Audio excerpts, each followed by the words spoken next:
Hello all, Kevin here. Here with Introduction to Wild Edible and Medicinal Plants, Part 3.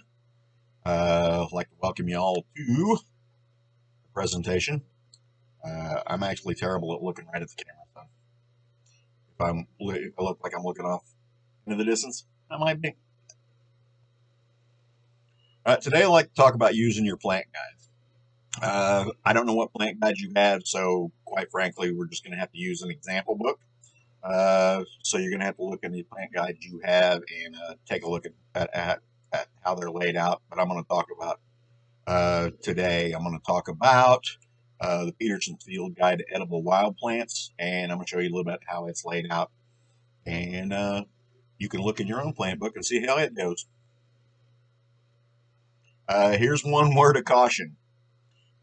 Plants do not always do what the plant guides say they're supposed to be doing. The problem is I always say in my classes is plants don't read plant guides. So that's why I tell you way back in part 1 to always identify on 3 identification points on the plant and use at least 2 different sources. And plants plants can behave differently due to a number of reasons. I listed 3 here, but quite frankly, there are a lot of things. Damage to the plant.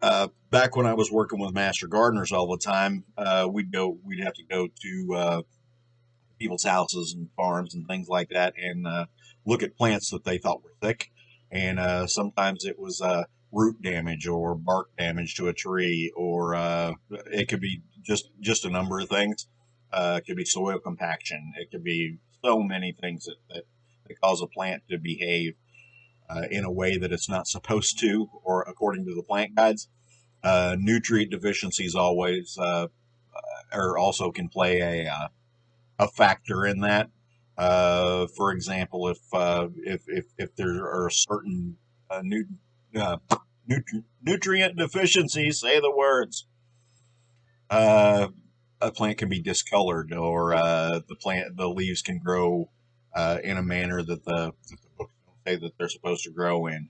Also, pesticide and chemical usage around the plants can cause them to deform or die off in a way that's not normal according to the plant guides. So just take that into account when you're looking at plants. Uh, Guides are laid out pretty typical for reference style books. They'll have contents in the front. Let me see if I can get that in front of the camera. They'll have contents in the front.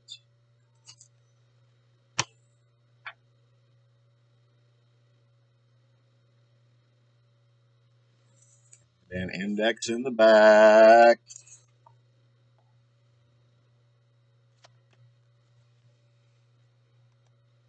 Something I want to talk to you about. The index is going to be divided up into both common names and Latin names in most plant identification books.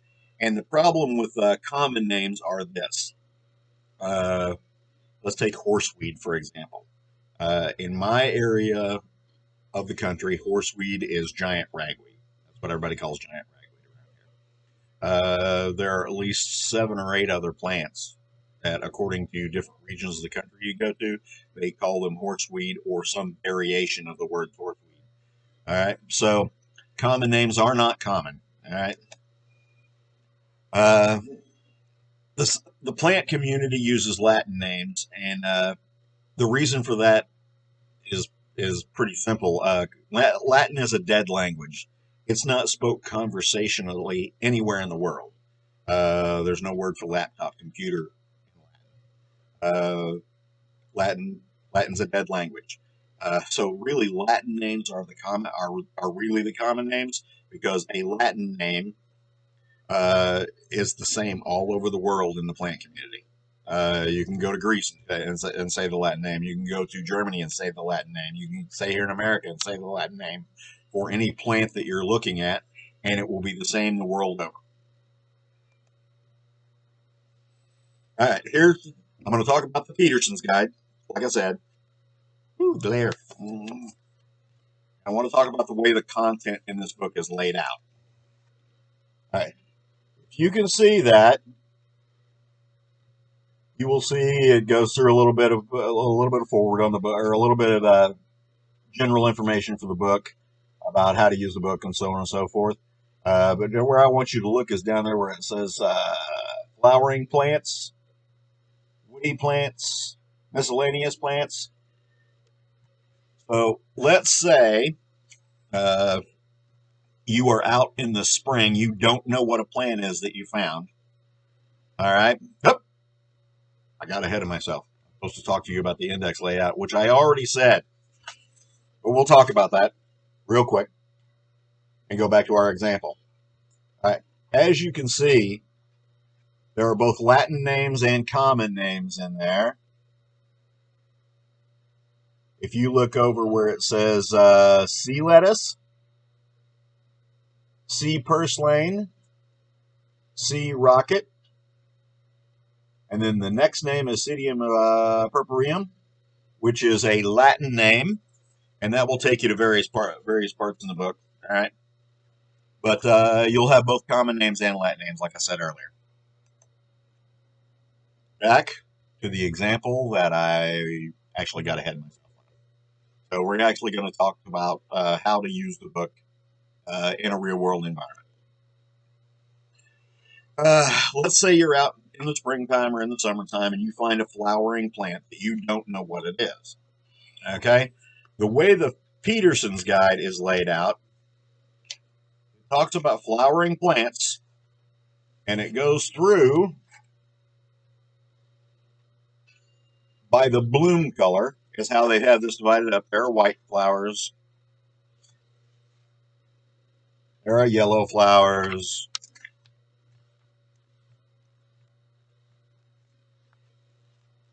There are pink and red flowers, and it goes through those examples. So if you walk up and you find a yellow flowering plant, all right, what's going to happen is you can just go through. If you don't know what it is, you can go through and browse the yellow flowered plants, all right, until you find something that you think might be it. And there'll be illustrations and colored plates and so on and so forth. Not for every plant, because the book would be four times its size. You couldn't really carry it in your backpack.